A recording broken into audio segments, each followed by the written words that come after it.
udumo ubukhosi inkazimulo wena owalenga esiphambanweni wafa endaweni yethu nakuba simile umsebenzi wesiphambano.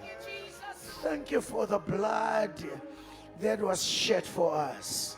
Inhliziyo yethu uNkulunkulu wethu ayinakuyeka ukubonga nokuphakamisa nokukutusa ngenxa yomsebenzi omkhulu isihoge sahluleka ukuvimba ukuthi uJesu alenge esiphambanweni endaweni yethu.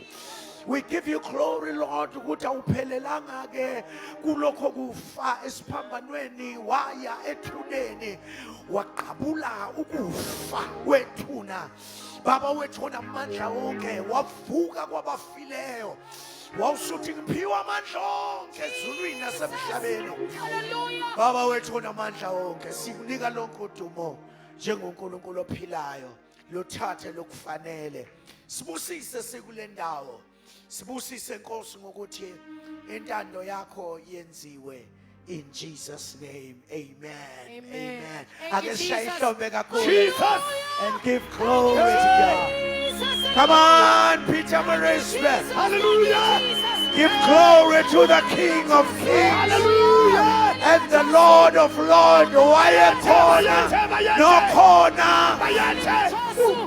Thank you, Jesus. Thank you, Jesus. We may be seated. First of all, again, ngibingelele ubaba uMvangeli uNkosi together with the team ye-GKC engiyingxenye yayo nami njengoba ngimi la imember ye-team nje imember ye-team egugile. Sasibingelele bonke i-Fivefold Ministry. What an honor to have abafundisi abangaka namhlanje na ngosuku lokuqala. It's an honor. Ake sishayele nabafundisi izandla kakhulu bazalwane. Hallelujah. Sibingelele bonke abazalwane. Kumnandi ukuba seMaritzburg again.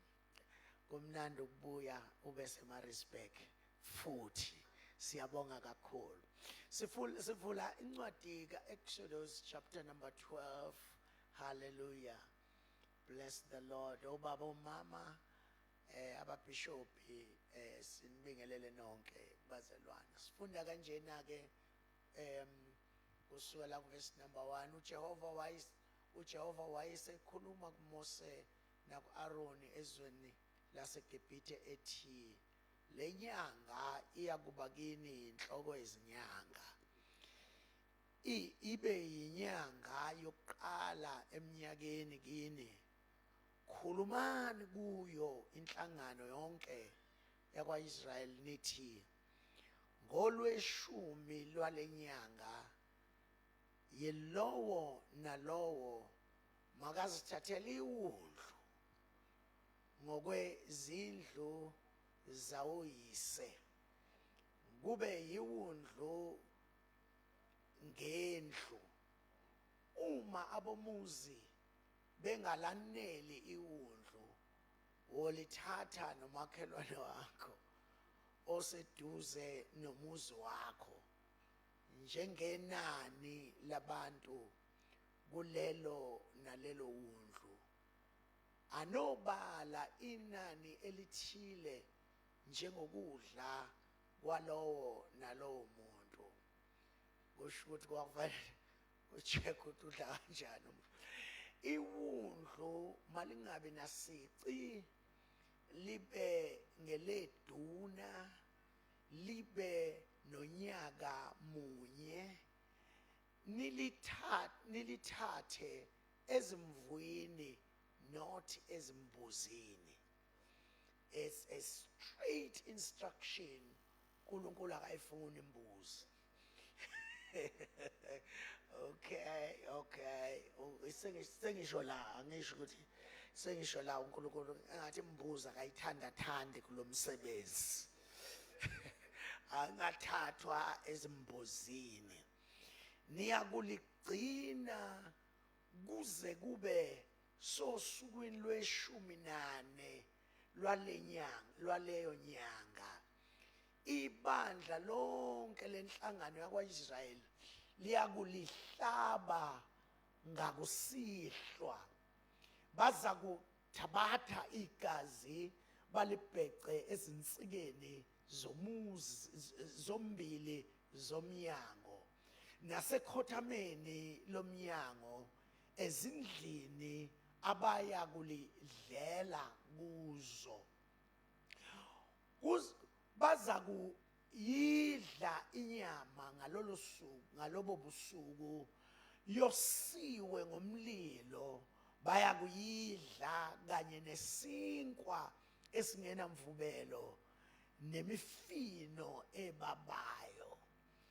In other words, not lonke uhlobo lwemifino kodwa imifino ebabayo. Ningalidli leseluhlaza noma liphekwe nokuphekwa ngamanzi, kepha losiwe ngomlilo, ikhanda lalo kanye nemilenze yalo nezibilini zalo ningashiyi lutho kuze kube sekuseni, kepha okusele kulo kuze kube sekuseni niza kukushisa ngomlilo. Niyakulidla kanje, izinkalo zenu ziboshiwe, izicathulo zenu zisezinyaweni zenu, nezindondolo zenu zisezandleni zenu.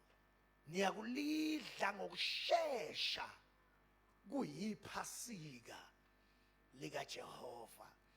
Ngokuba ngiyakutyabula izwe labaseGibhithe ngalobo busuku, ngibabulale onke amazibulo ezweni laseGibhithe, abantu nezinkomo, ngenze izahlulelo kuzo zonke izithixo zaseGibhithe. NginguJehova.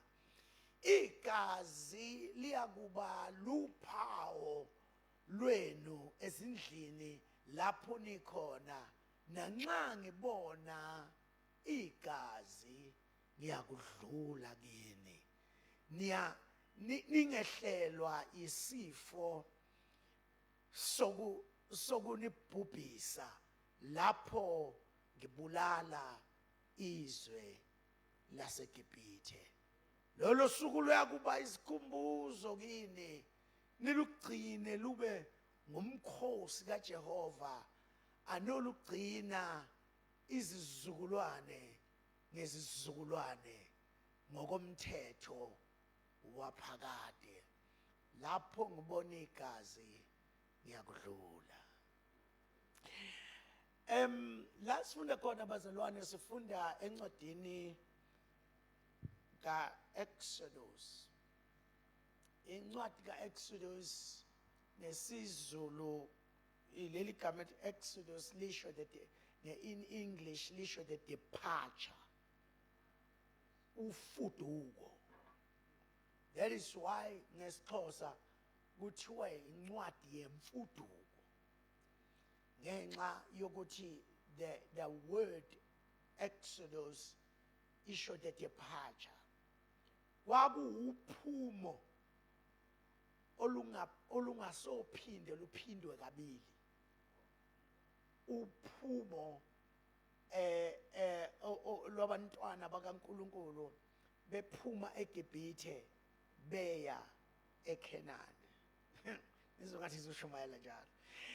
Now uma uzobheka mhla bephuma, uNkulunkulu khona imithetho ayisho wayiphosa nje, wathi lenyanga bengakadli, wathi lenyanga sekuyakuba inyanga yokuqala. In other words, that is why kuze kube namhlanje na abakwa-Israel, the first month akusiyo January, the first month is April. Ngenxa yokuthi basabambe ukusho kukaNkulunkulu. Angifuni ukuya kulokho ngoba ngizosuke ngiduke. Now uma uke wabamba lento ayishilo naye wenza ngendlela asho ngayo. So uma sibheka uthi lencwadi lenyanga iyakuba inyanga kini yokuqala. But umthetho wesibili awushoyo uthi umuzi nomuzi bawubambe iwundlu.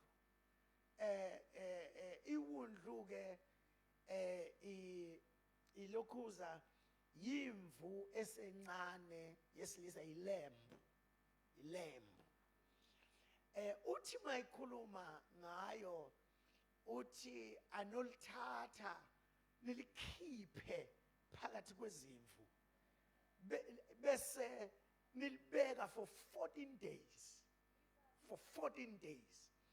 And uyazi ukuthi inamba kwaIsrael they are very significant. Ngizwe ngathi ngizosho mahela njalo. And uma uzibheka inamba mhlambe masiza kuyo 14 usho i-double perfection. Ngamanye amagama uthi lithatheni lingena sici libe nonyaka owodwa kodwa nilibeke another 14 days. Noma nilibone li perfect ngesikhathi nilithatha kodwa ngifuna uku-add i-perfection ngoba lo msebenzi engiwenzayo I will never do it again. Umsebenzi ophakade nomsebenzi onamandla engizonenzela wona izizwe zonke ziyokwazi ukuthi khona uNkulunkulu okwazi ukukhipha abantu phansi kwabantu. Okay. Ukhona uNkulunkulu okwazi ukukhipha abantu phansi kwezinto. Ukhona uNkulunkulu okwazi ukukhipha abantu phansi kobugqila. Ngizowenza kanye lo msebenzi kodwa ngohlale ngaziwa ngawo nilibeke for 14 days. And uma esesho kanjena uthi ke kuyokuba into eyokwenziwa umuzi nomuzi. Ngifuna ukusho ngingakafudumali ukuthi uNkulunkulu in the first place why ingqondo yakhe yayi kwi-family. Okay, nisekhona abazalwane. Wadala uAdam kodwa wafihla unkosikazi wakhe kuye. uAdam wayehamba umuntu oqala wakhulelwa abantwana beNkosi kwaku-Adam. uAdam wakhulelwa umkakhe akaphumanga ngendlela sonke thina esiphume ngayo uqaqwe ohlangothini ngoba thina sonke abanye sesiphuma komama. Kodwa nisekhona abazalwane kodwa uAdam yena waphuma uEva waphuma ohlangothini. So now uthi uNkulunkulu umuzi nomuzi awuthathe iwundlu. But more than that uthi ke uma umndeni umncane uma ubobona ukuthi kusho ukuthi uNkulunkulu wayibheka imindeni emikhulu uNkulunkulu. Wayibheka imindeni emikhulu. Ingakho wathi salananandi ligcwalisa umhlaba ngoba wayengayiboni lento yethu yengane ezintathu. uNkulunkulu wayicabanga ukuthi ngempela ukhamisise. Okay, uthi ke uma ke kungenzeka ukuthi lo mndeni uyirobhile waba mncane awuthathe omunye umndeni oseduze nawo bese beyahlanganyela. These are three things ayishoyo uthi ukuthi lodliwa kanjani. Uthi ke kuseyimthetho nje ayikhiphayo. Uthi uma senidla anodla izicathulo zenu iboshiwe. Kusho ukuthi akusikho ukudla kokuhlala lokho kodwa ukudla kwendlela. Uthi dlanini izicathulo ziboshiwe. But more than that uthi anodla nivele senigqokile nilungele indlela. Ngamanye amagama lokudla lokhu uchitheka kwaleli gazi kwakumemezela uhambo. ngiyamemezela ukuthi asindiselwanga kahle hle ukuhlala phansi. Hallelujah. Kahle hle lento esidlile nalento esiyamukele sithole into yohambo. Hallelujah. Yohambo. Ngiyafisa ukuthi bazalwane siyibambe kahle la eqaleni ngoba even uJesu uma esehamba uthi uma sebabiza uthi hambani nezizizwe zonke abafundi lento bantwana bakaNkulunkulu akusiyo eyokuhlala lento le eyohambo. Jesus, hallelujah. Engathi ngamtshela lo sethuzana kwakho eyohambo lento eyohambo lento Lento. eyohambo lento ingakho uma sebehleli abantu kuba khona iconfusion baxabane babange idoctrine athi omunye kunjena athi omunye kunjena kanti uma kuhanjwa Jesus, hallelujah. akekho bheka idoctrine sonke sibheka abasindiswayo Jesus. sonke sibheka abasindiswayo uma sihamba sibheka abasindiswayo. Hallelujah. But more than that, uma uzoyifunda kahle lithi iBhayibheli uyabona nezicathulo seyiboshiwe amashule isizike angenye yezinto ke ngikhulume ngayo namhlanje ngokukhuluma ngayo eBishop's College. You see amashule isizi ukuthi izicathulo iboshwe kusho ukuthi into yokuhamba asenze sure ukuthi ayikulahlekeli. Hallelujah. Akukho ukuthi kuhanjwa ebelahlekelwa isicathulo ngoba sizohlangana nameva phela. Angithi nisekhona bazalwane sizohlangana nameva. Uthi uNkulunkulu ufaka izicathulo ukuze uma ameva ehlaba awahlabe izicathulo ubulokhura sithi masibuza kwenzeke uthi I'm all right. Hallelujah. I'm all right. Oh, I'm all Jesus. right. I'm all right. I'm all right. Now, uthi kuNkulunkulu ke uma nidla anmodla ningadli nalo lonke uhlobo lwento edliwayo. Uthi anodli isinkwa esingenamvubelo. Amanye amagama amabela wakhishwe kulesi sinkwa. uNkulunkulu ngathi akazwani kahle namabele. Hallelujah. Ningizwe kahle angisho amabele ngisho amabele. Ningiquote right. uNkulunkulu ngathi akazwani kahle namabele. Yabona sengazathi bangagcina behamba endleleni sebehamba beshaya indiya lapha kanti uthi uNkulunkulu wakhiphena amabele anidli isinkwa esizongena eswini sibe isinkwa. I wish bengakhuluma ngale. Oh, Jesus. Ukuthi asingadli into ezoshintshela eswini. Asidli isinkwa esizothi maseseswini and remain a bread. Oh, Jesus. Glory to Jesus. Hallelujah. Glory to Jesus. Uthi ke niwahle bese nidla nemifino ebabayo. Abesethi njalo anohlale nelikhumbula lolu suku ngoba luyisabatha luyiphasika lika Jehova. Abesethi ekugcineni nginguJehova. Hallelujah. Thank you, Jesus.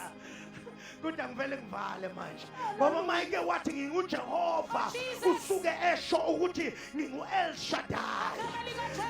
Ngingu-El Shaddai ngingomabelebele mina ngiyakwazi ukuncelisa izinto engizidalile. I can take care of everything that I have created. I am Jehovah. Ileli gama elithi bazalwane elithi uYahweh uma lithi leBhayibheli uma ethi I am Yahweh lisho lowo onguye ngaphandle kwabanye okwazi ozidale yena osustain yena onguye bengekho abanye ongalekelelwa.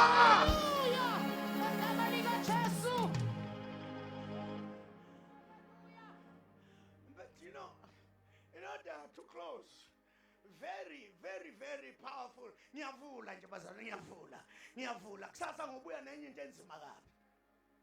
But you know uma uzobheka uIsrael uma ephuma la ekhishwa uNkulunkulu kwaba khona isiprofeto ukuthi uIsrael uzoya eGibhithe ahlale for 400 years.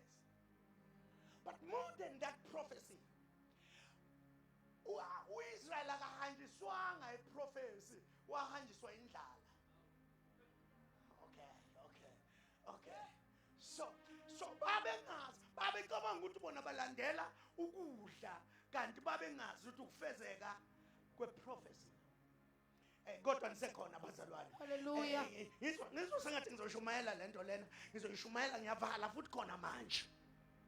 But you know, isuka lento encwadini kaGenesis chapter number 37. Encwadini kaGenesis chapter number 37 lithi iBhayibheli uNkulunkulu wavela ngephupho kuIsaac. No, kuJoseph I mean.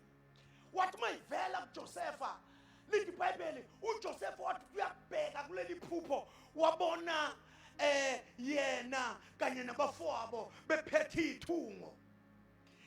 Kuthe uma esabhekile zonke zabafowabo zakhothama ithu, hayi abafowabo kwakhothama ini ithu. Come on bazalwane, kwakhothama ini ithungo, kwangakhothama bona. Wavuka ekuseni wabatshela uyabona leli phupho ukuthi it's about the mighty harvest. Leli phupho was about the mighty harvest. Now uma leli phupho kwakungele harvest, usuyabona ukuthi ali include yena yedwa, Oh Jesus. uJoseph, kodwa nabafowabo nabo bayiphethe ithungo kanye nabo. Kodwa ezabe ithungo ukuze zibe notho bezinike kwesakhe. Hallelujah. Yabona ke bazalwane, uma uzohamba nabantu ozophumelela kanye nabo, number 1 nazi izinto eziwu3 ukufanele uyi-understand. Number 1, akukho okuphumelelayo lingekho iphupho elivela phezulu. Nisekhona bazalwane. Uyabona mase kushawa uThomoyi nje kuphela, sengekho umbono, sekushawa uThomoyi, sesiqhweqhwa nje, sesikhomba phansi, sikhombe phezulu kuphela, ngisho ukuthi ningaqhweqhwe. Kodwa uma sekuzoba all about uThomoyi, then kusho ukuthi asigned out. Kusho ukuthi asigned out. Into yenza abantu baye phambili yiphupho nombono.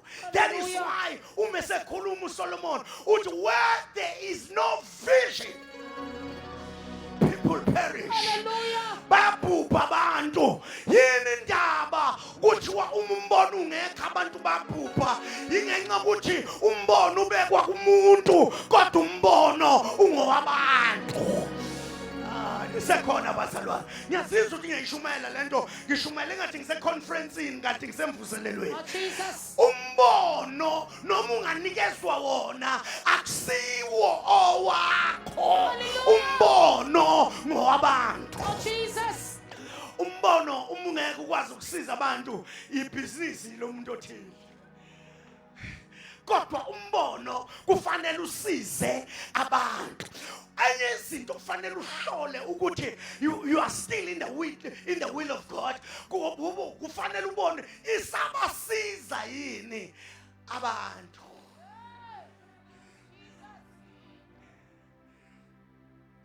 But iBhayibheli umbono kusungu wabantu sekukubo ke Bishop Liyase ukuthi lo mbono bayawamkela noma abawamkeli.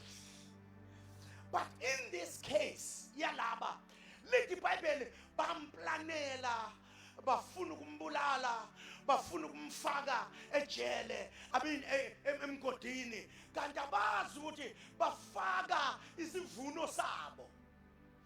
Ngesikhathi bemdayisa babecabanga ukuthi badayisa umuntu, kanti badayisa isivuno sabo.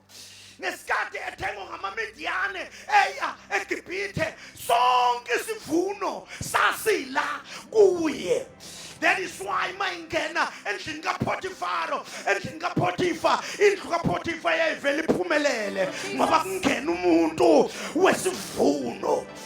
kodwa nisekhona bazalwane. Hallelujah. Umefakwe ejele ufike kube khona ifavor ngoba kungena umuntu wesivuno noma esekhishwa eyiswa lapha enkosini exakwe ngamaphupho wathi mayingena kwangena i-abundance of life. Jesus. Hallelujah. Shabababasika. Igama lika Glory Jesu. to Jesus. Hallelujah. Wathi mase efika laphana bexakekile amaphupho wathi kuyakuba khona iminyaka ewu7 yenala. Siyayibona ukuthi harvest leyo. Wayesethi kuyoba khona emva kweminyaka ewu7 iminyaka yelokhozi yendlala. Wayesethi ke lo baba ngoba ubaba weabundance, ubaba wesivuno. Yazizwe uzoshumayela namhlanje. Jesus. Wathi mayisengenile wathi ke lento isho ukuthi kodwa Nkosi ukuba bewuyimi. Uyabona ngesikhathi ethi ukuba bewuyimi, the switch kwaba khona iswitch yonke into eyayiphezu kwakhe yabuya phezu kukaJoseph. Ngicela ungibekezelele khona la ngiyakhona. Na uma eqeda ethi ukubuyime usethi let's work against this dream. Asenze iminyaka ewu7 ikhave iminyaka ewu7 neminye iminyaka ewu7. Amanye amagama indlela esizosebenza ngayo. Indlela esizosebenza ngayo. Indlela esizosebenza ngayo yikuthi sizodla okuncane sibeke okuningi. Ngenxa ukuthi bekufanele indlala igwinye inala. Kodwa thina ngomoya kaNkulunkulu ophezulu kwami sizosebenzela ukuthi inala mayiqhubeke nangesikhathi sendlala igwinye. Kuthi angidedele leso sibusiso. Namhlanje I feel this anointing. Noma ngabe usenaleni inala yakho mayihlale kuwe izigwinye neminyaka yenhluphekeza. Igama lika Jesu. But let me tell you this, bazalwane. Uma awucabanga lithi iBhayibheli ilokhuza iGibhithe became a superpower. Lise Africa ngenxa yokudla. Kwakusuka everybody from everywhere. Hey, ngiyayizwa lento le. Kukhona into ethi la emoyeni. Now lisuka lonke izwe lizothenga kuJoseph. Bonke babeza nethungo zabo kanje from all over the world. Bafika bakhothame bakhokhe bathathe isivuno bakhothame bakhokhe bathathe isivuno. Lento kwakufanele ngabe yenziwe abafowabo. Okay, anikangizwa. Seningizwile kancane. Seniyezwa kancane. So now abafowabo ngesikhathi bamdayisa with the idea. Kwakufanele ngabe ingane zikaJacob yizona ezaba yisuperpower. Leyo nto eyiseGibhithe uNkulunkulu wayinikeza umndeni. Kwasho ukuthi abafowabo balo onombono abawubona umbono wakhe. Jesus. Mhlamba ngivele nginishiye kanjalo. But lethi iBhayibheli la sifunda khona namhlanje safike usuku lokuphuma. Sakufika usuku lokuphuma. Futhi ngathi usuku olufana nalolu seliseduze. Ngazathi look around the corner. Oh Jesus. Sengisho usuku lokubuya kwenkosi uJesu. Hallelujah. La siyophuma kulomhlaba Jesus. siphume sikhishwa amandla rapture. Kodwa lithi iBhayibheli mase lifikile lolu suku lithi izwi kaNkulunkulu uNkulunkulu wakwatha kukhulunywe wathi Moses khuluma noAaron ukuthi namhlanje na asenze into esingayijwayele. Masithole iwulu. Masithole iwulu. Lithi iBhayibheli ke leli wundlu leli niyolibulala. Niyolenza njani bazalwane? Ah, come on. Nolenza njani? Niyolibulala. Into ebalulekile kulo igazi nenyama. Yini bazalwane? Igazi nenyama. Oh yes. Kuzokala ngazathi Holy Communion. But sinishiye kancane lapha. Now, uthi igazi lizoba emakhothameni. Kuma doorpost. Igazi. Amanye amagama ongenayo kufanele aphume phansi kwalo. Ngoba igazi Oh, Jesus. into yangaphandle, Hallelujah. akusiyona into yangaphakathi. Nisekhona bazalwane. Hallelujah. Usethi ke inyama yona nizoyidla ibe ngaphakathi. Amanye amagama ewundlu leli lizonengama bese liyanigcwalisa. Nizogcwala iwundlu ngaphakathi, nigcwala iwundlu ngaphandle. Hallelujah. Ngoba mina anginandaba nobuso bomuntu, anginandaba nemfundo yomuntu, anginandaba nemali yomuntu. Nginendaba lokuthi yini ayitholile Hallelujah. futhi yini engaphakathi kuye. Hallelujah. Igazi limemezela i-redemption. Kodwa inyama imemezela i-sanctification. Kukhona ezinye izinto ongeke ukwazi ukuzenza umudlile. Nisekhona bazalwane.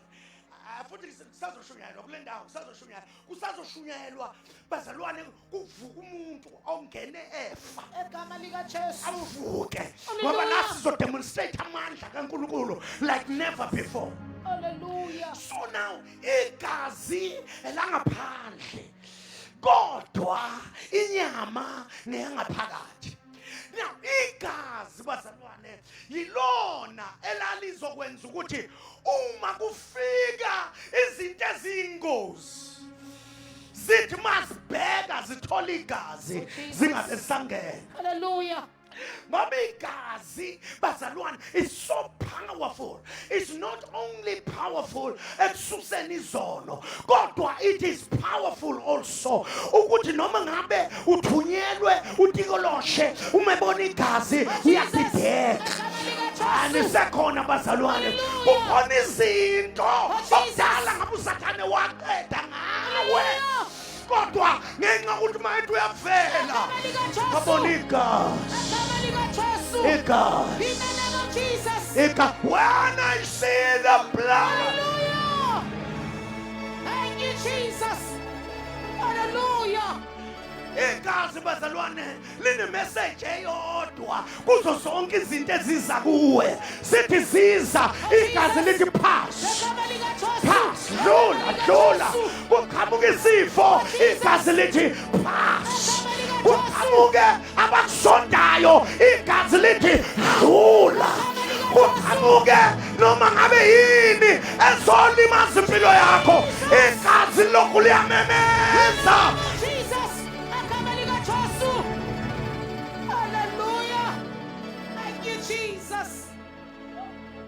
The blood, amandla egazi alivumi ukuthi kungene okungavumelekile ukuthi kungene.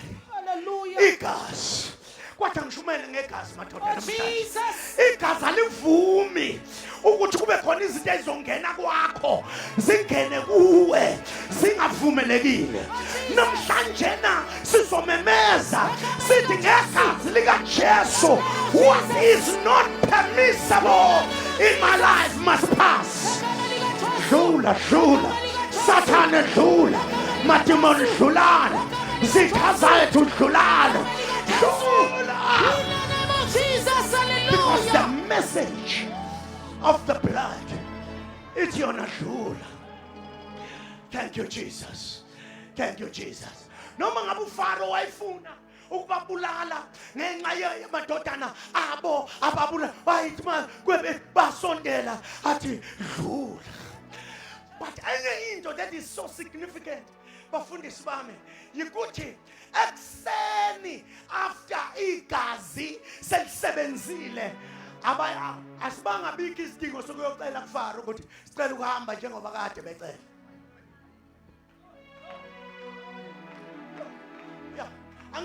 Angithi mhla amanzi ephenduka igazi babe kade beyocela uFaro wathi no. Nesikhathi kwehli imiyani babe kade beyocela uFaro wathi no. Mhla kwekuza amaxoxo babe yocela uFaro wathi no. Kodwa uma sekukhona igazi, Jesus, hallelujah. there is no kubantu begazi. Ngoba mawunegazi awuhambi ukhothamala kwezinye indawo, awuhambi ucela kubantu abangaphethe. Kukhona umnikazi wegazi, iwundlu elahlanjwa. Hallelujah. Angendaba ukuthi yini inkinga, iziphi izinto ezikubambile, ikuphi la kufanele uyokhothama khona ukuze kwenzekene. Kodwa namhlanje into esizoyenza nje sizodedela igazi. Sizodedela igazi phezu kwempilo yakho. Ngeke usaye ukuyocela, uzothola amandla okuphuma. Lisekhona kodwa bazalwane, igazi likhipha kubantu bese senza singabe sakhothama kubo. Hallelujah. The blood. But you know bazalwane, igazi lenza zonke lezo zinto, kodwa inyama engaphakathi yona yenza ukwazi ukuphuma. Ngoba ngeke ukwazi ukuhamba ehlane lakho ungadlile. Ake ngintshele lento bazalwane, lento esiyidlayo le inyama yizwi likaNkulunkulu phela. Izwi likaNkulunkulu inyama le. Mawungalidli izwi likaNkulunkulu awuyidli inyama. Le nyama le yiyo le eyenza ukuthi bahambe for 40 years engekho kwangena eclinic. Oh God, angisangizwa vele.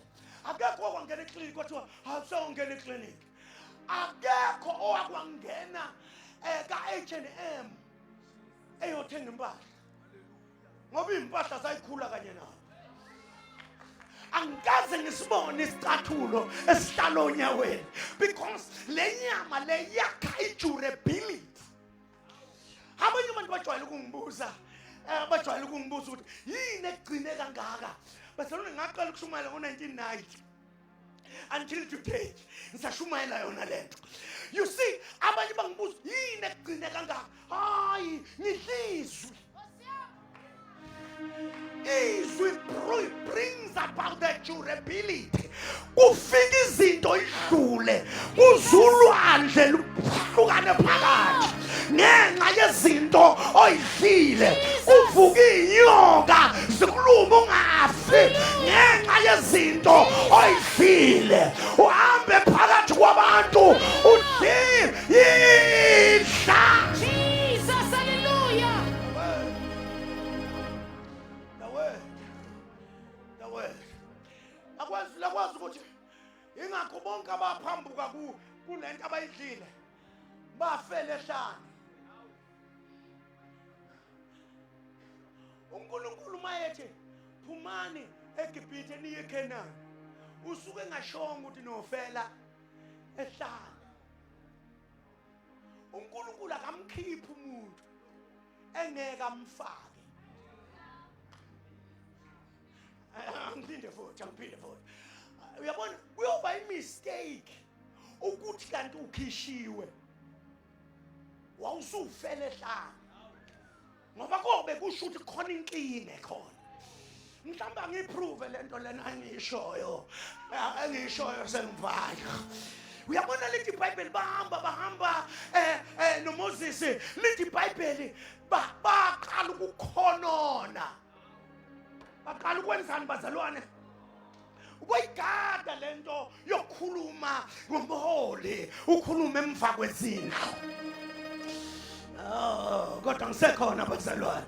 Uyabona lento lena uma umuntu ekwasondela kuwe wathi kuyikuthi ubambuza ukuthi ungayikhuluma yini ekhona, ngoba uma ukhuluma izinto emva kwezindlu, emva kweyindonga, kungenzeka umholi angayizwa leyo nto, kodwa umoya ingcwele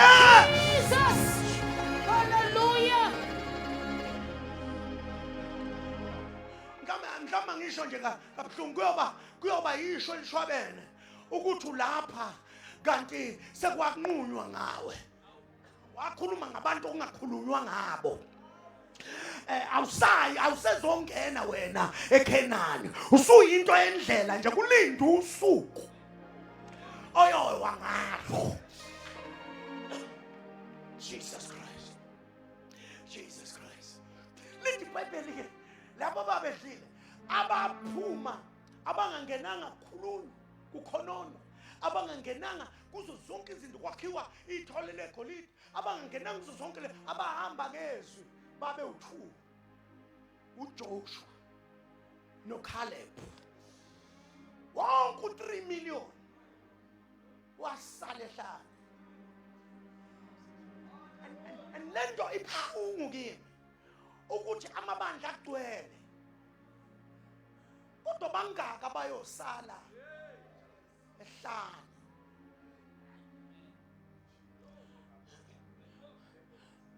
Mhlawumbe ngisho lento ngamavesi sengimdadlanyana ukuthi kwesinye isikhathi size senze ama-doctrine ethu azosishushuzela ukuthi sizizwe kahle noma sesizofela ehlane.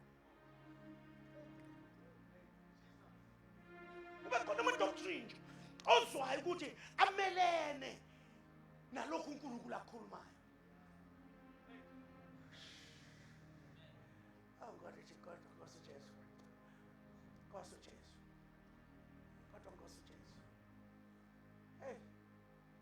Sengena omunye umuntu manje thina esimaziyo onwele ezimhlophe. Presence yakhe is too much manje. Uyabona at this time akusekho ngisho isifo esingaphuma la endlini. Uyabona sekukhona ipresence yakhe everywhere. Sekukhona ipresence yakhe everywhere. Ama students, they will become A students from today. Ngoba ipresence yakhe ishintsha everything. Ipresence yakhe is so powerful, it's so glorious. I feel it right now. I feel it.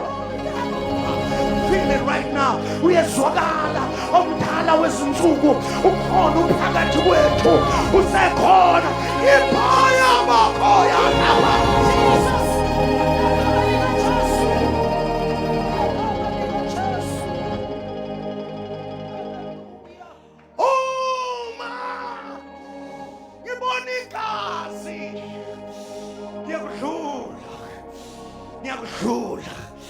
Sengizwe presence ifake isigxivizo ukuthi I know uyadlula lapho, uyadlula kuleyo nhlebo, uyadlula kulokho kufa, uyadlula alikho ithuna elingalala wena at this point.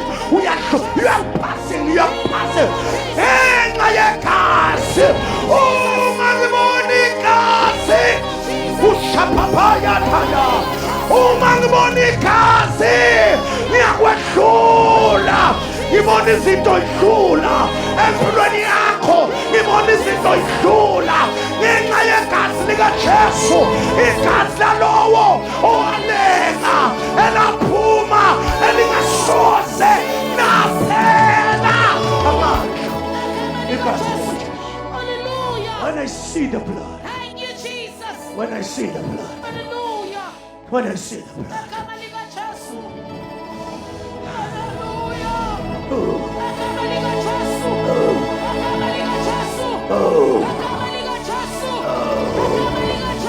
oh, the blood, the blood, the blood, the blood, the blood, the blood of Jesus. The blood of Jesus. Lephula iminyango yesihogo, lephula iminyango yamajele ababoshwe kuwo. I see people coming out. Wonke amajele. Igazi. Oh, nanti igazi ligcwele etendeni, nanti igazi ligcwele etendeni, nanti igazi ligcwele etendeni, nanti igazi, igazi, igazi, igazi.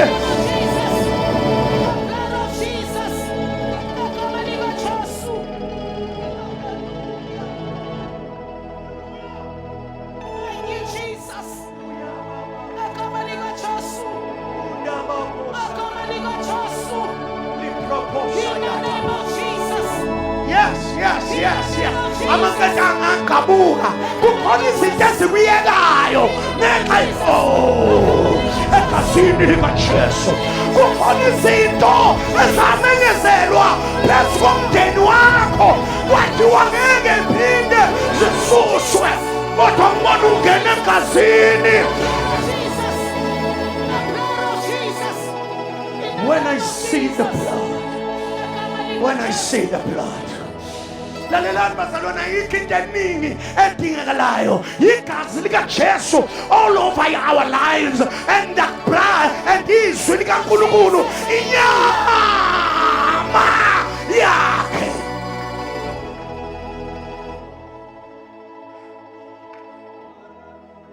Such that mbula mbangeli uma mbangeli Nkosi uma uJesu sehamba uthi wabathatha hlephula isinkwa wathi umzimba wami, umzimba wami wathathanile, thathani owami umzimba niwufake kowenu. Andikezwa kahle. Wayesethi thathani igazi, igazi lisho ukuphila. Thathani ukuphila kwakhe nikufake kini. Ngesikhathi bephume eGibhithe, igazi lalingaphandle, inyama ingaphakathi. Kodwa mase sefika uJesu esivumelwaneni esisha, uthi zonke ingena ngaphakathi manje. Zonke ingena ngaphakathi. Igazi likuphila kwami lingaphakathi kini.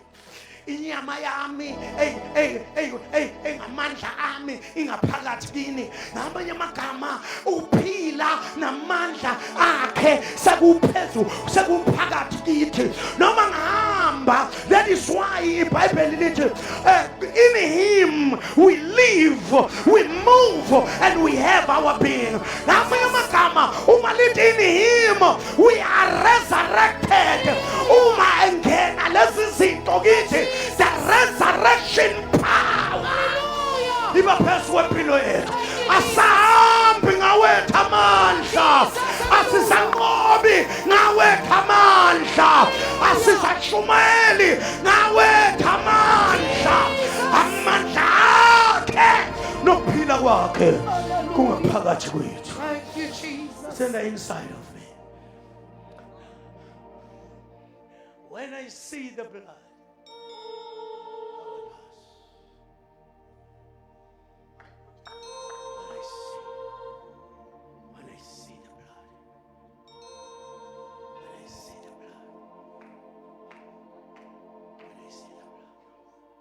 wathi okusalayo akungafike kudliwe izitha,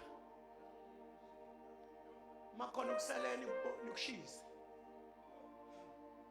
because what we are partaking is not for the unbelievers.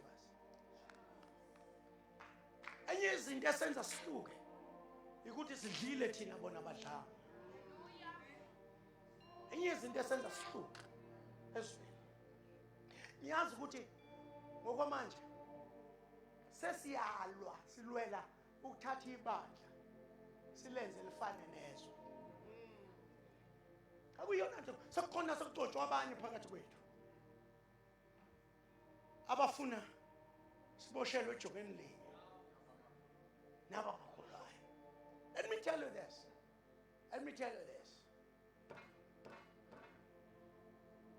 ngabe ubani obuyisela ibandla emuva, he will suffer the consequences. Asikwazi ukuphinda sodla esesakuyeka. Kangangokuthi uNkulunkulu for 40 years wabadlisa ukudla okuhambisana nalokho abadlise khona, imana. Wathi maniphuma ningaphumi nezitofu, ningaphumi namabhodwe, phumani namaplate nezipuni. Ngoba every morning ngizofika ngizophaka, ngizolidlisa into ehambisana nalento engaphakathi kimi. Akusiye uNkulunkulu owakubiza ngemana, kodwa yibo abakubiza ngemana. Ngoba leli gama lithi mana lisho ukuthi what on earth is this? What is this? Lento ingenza prophet ngicabange ukuthi imana yayingafani zonke izinsuku. Mayibaphakele emhlophe namhlanje, kuzofika bethi what is this? But let's eat anyway. Akusasa abaphakela upink, babuye bathi what is this? How many magama izinto ayibanikeza zona? They were powerful, miraculous, and zazi peculiar. Ngoba babe isizwe as peculiar. Let me tell you this. Igazi liyakhipha kwabakini. Ngiphinde futhi. Igazi awukwazi ukuthatha igazi ubuyele ezintweni ezenziwa ngabakini. Igazi liyakhipha kwabakini. Igazi liyakhipha esonweni. Awukwazi ukuba negazi udla uJesu uphinde ubuyele esonweni. Awucabanga mawudle udla uJesu. Uma sengihamba ngiyolala nenye intombazana ungemngaka, sengilalisa uJesu ngaphakathi kimi nje, imlalisa ngale ntombazana. Let me tell you this. Awukwazi ukudla noma yini, awukwazi uhamba noma yikuphi. Udle inyama yewulu, igazi lewulu makes you peculiar. Asivala amehlo. Thank you, Jesus. Igazi le mehlachelo yonke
Let's take about 3 to 5 minutes.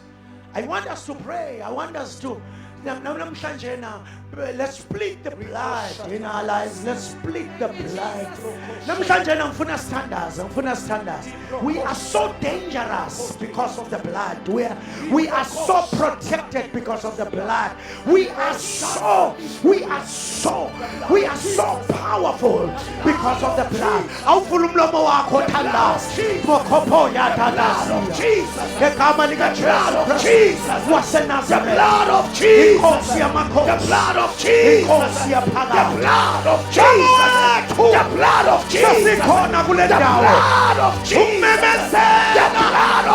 Jesus. The blood of Jesus. The blood of Jesus.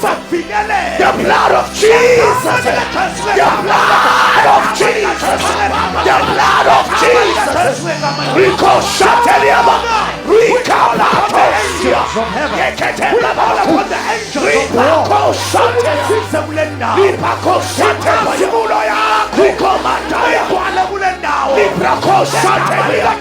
the blood of Jesus. The blood of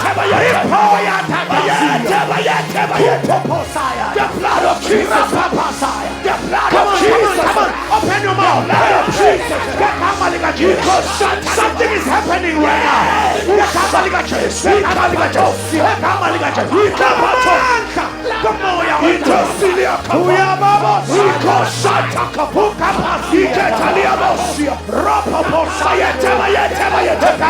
The blood of Jesus will break every chain. The blood of Jesus will leave one. The blood of Jesus.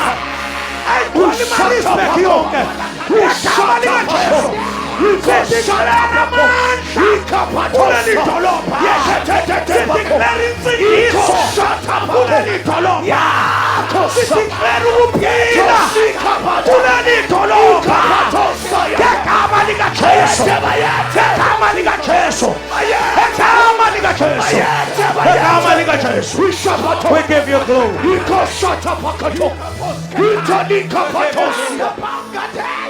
We send this town free in the mighty name of Jesus.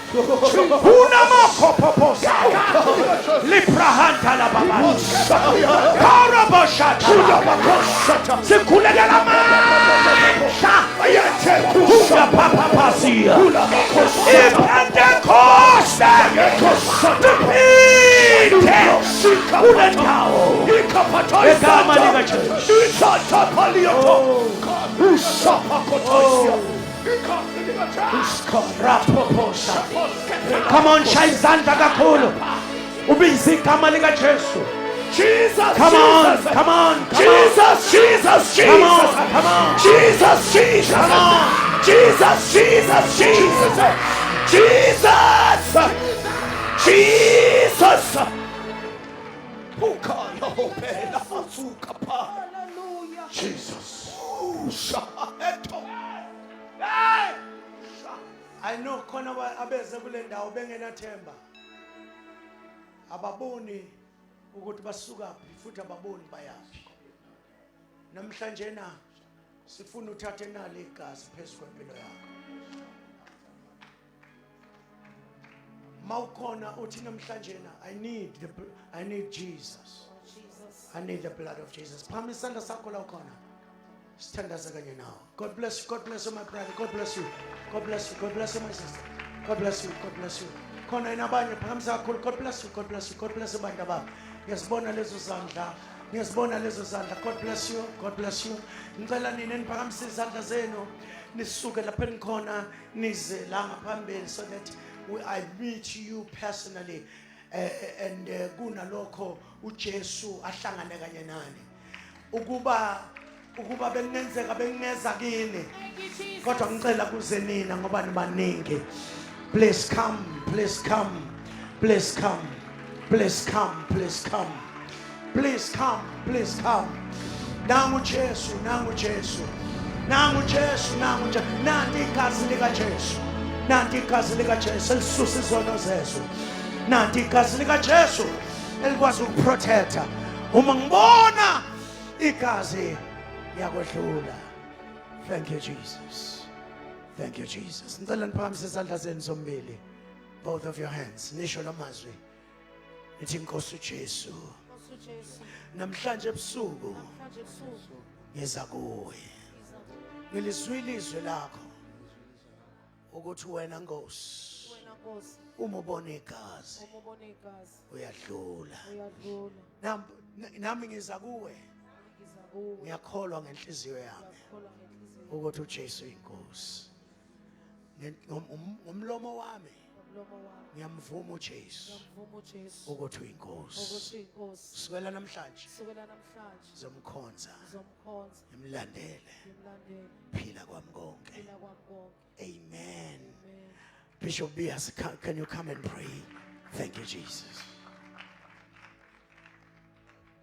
Baba egameni lika Jesu siyabonga ngemphefumulo othe wayidonsela kuwe.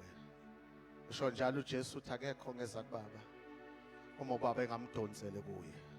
Siyabonga uNkulunkulu ethu onamandla ukuthi lemvuselelo iqale ngemphefumulo. Abantu bekhululwa emandleni esono. Siyabonga ukuthi baphumile namhlanje baba wethu ongcwele embusweni obumnyama bangena ebusweni okukhanya. Siyabonga ukuthi uNkulunkulu ethu ongcwele amagama abo abhaliwe encwadini yokuphila. Siyakudumisa ke uNkulunkulu ethu ongcwele. Sibanikela kuwe uNkulunkulu ethu onamandla kulesi sikhathi. Sithi bangabakho. Siyazi ukuthi ezulwini umiwe ngeenyawo bayacelebratewa. Ngoba yikho into celebratewa edlula ukuphenduka komuntu. Sikunikeza udumo ke Nkosi nasebusuku. Sithi ukhulume kahle. Baba uthona amandla onke wasebenza naseyinhlizweni zabantwana bakho. Qhubeka nabo ke egameni lika Jesu. Bagcwalise ngamandla kaMoya oNgcwele ukuze bakwazi ukuhamba lolu hambo abangeke balihambe ngamandla abo kodwa badinge isandla esinamandla phezu kweimpilo zabo. Siyabathandazela siyabasila in the mighty name of Jesus. Sithi yonke into isiqalekiso phezu kweimpilo zabo noma ngathi ukhondolo lemndeni ngegama lika Jesu siyalisusa phezu kweimpilo zabo. Sikhuluma isibusiso njengamanje ngegama lika Jesu babusisekile kungene nasekuphumeni in the mighty name of Jesus. Siyabonga Moya oNgcwele cela shaya izandla ezinkulu sicelebrate lemphefumulo. Shaya izandla ezinkulu celebrate ukusebenza kaNkulunkulu. Rababa shata lababa. Thank you Jesus. Thank you Jesus. Thank you Jesus. Hallelujah. Siyabonga. Hallelujah. Sicela